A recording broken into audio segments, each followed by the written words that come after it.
Olá, amigos do canal Mazamundi. Como é que vocês estão, meus queridos? Adivinhe o que nós viemos fazer? Aquela famosa aula semanal, e esta semana nós vamos falar sobre a deriva dos continentes. Nós que estávamos numa série de programas falando sobre a concepção do interior e do exterior do nosso planeta, segundo o filósofo René Descartes.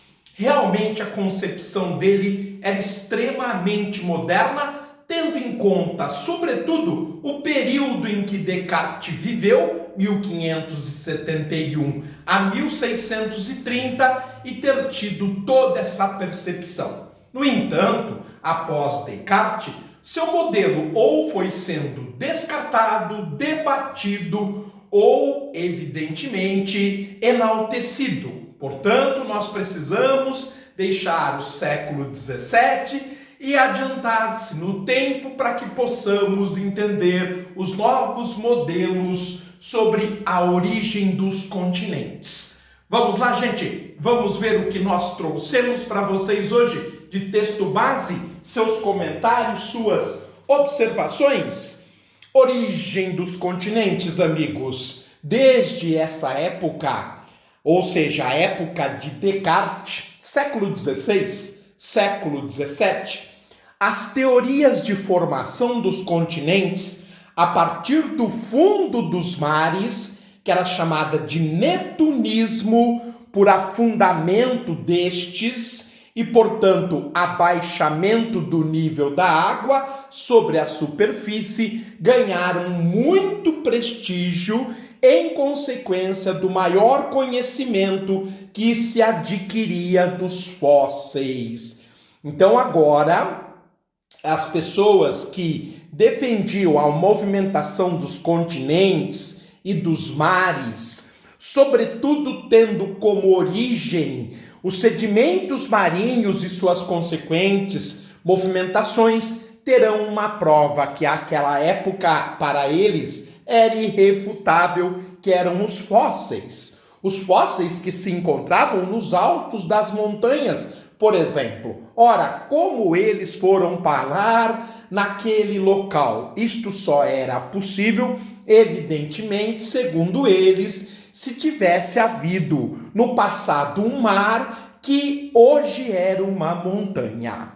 Conchas de moluscos eram encontradas, como já observara Da Vinci, em locais elevados, frequentemente associados a depósitos de sal marinho, demonstrando que o que havia sido o fundo do oceano era hoje continente, e às vezes montanhas.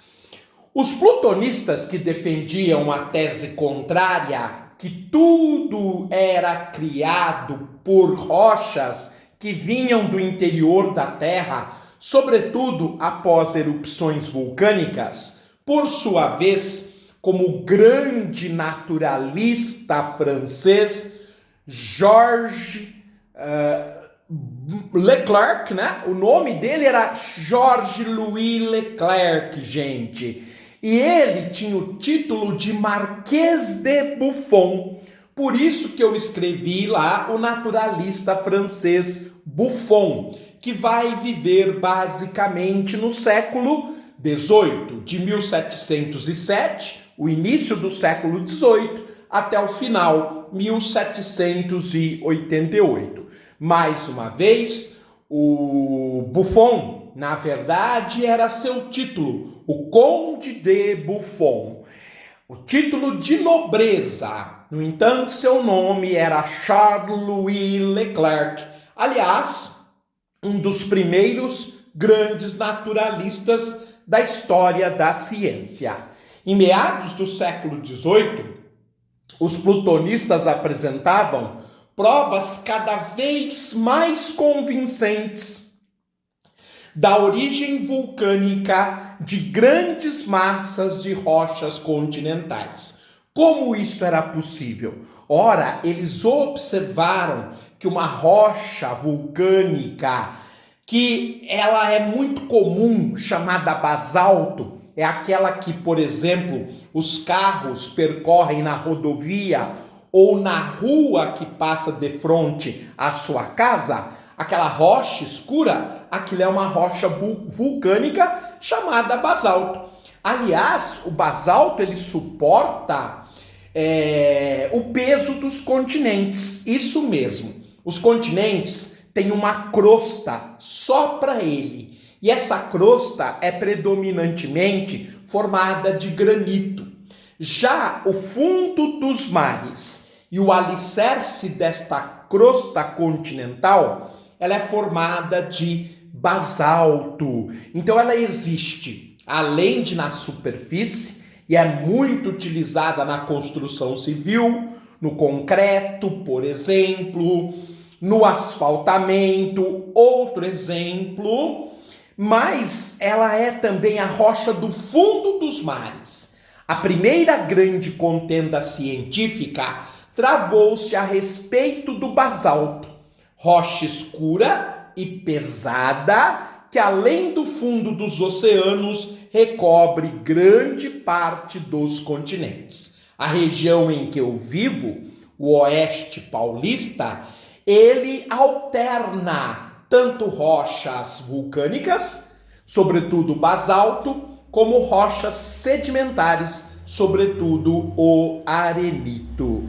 É isto, meus amigos. Então, hoje avançamos mais no debate entre netunistas e plutonistas, mas já começamos a observar características bem modernas acerca da formação dos continentes. Por hoje é só, ficamos por aqui, eu os aguardo na próxima semana. Tudo de bom, fiquem bem e até lá!